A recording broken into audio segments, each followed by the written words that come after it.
कृष्णानगर से खबर है, सरस्वती पूजा से पहले प्रतिकूल मौसम की चुनौती, फिर भी परंपरा बचाने दिन रात जुटे कृष्णनगर के मूर्ति शिल्पकार।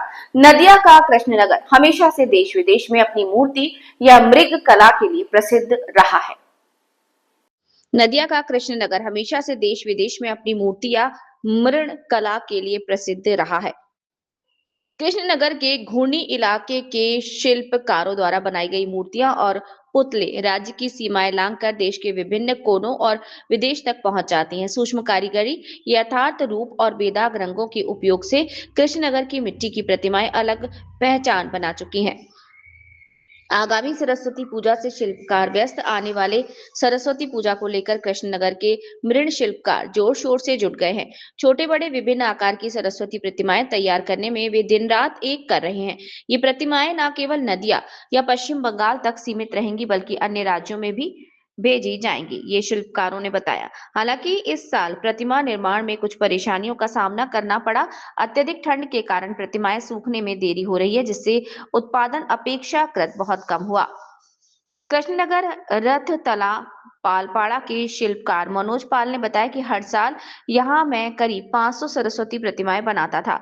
वहां इस साल मैंने मात्र 300 के करीब बना पाया। उनके अनुसार ठंड के कारण मिट्टी का काम ठीक से जम नहीं रहा और सूखने से ज्यादा समय लग रहा है। इससे ऑर्डर समय पर पूरा करना मुश्किल हो गया।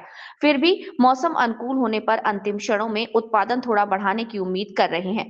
मनोज और अन्य शिल्पकार प्रतिकूलताओं के बीच जीवंत परंपरा, सभी चुनौतियों के बीच भी कृष्णनगर के शिल्पकार सदियों पुरानी इस पारंपरिक मृण कला को जीवित रखने के लिए जी जान लगा रहे हैं। उनके कुशल हाथों की कृति सरस्वती प्रतिमाएं इस बार भी पूजा पंडालों में शोभायमान होंगी।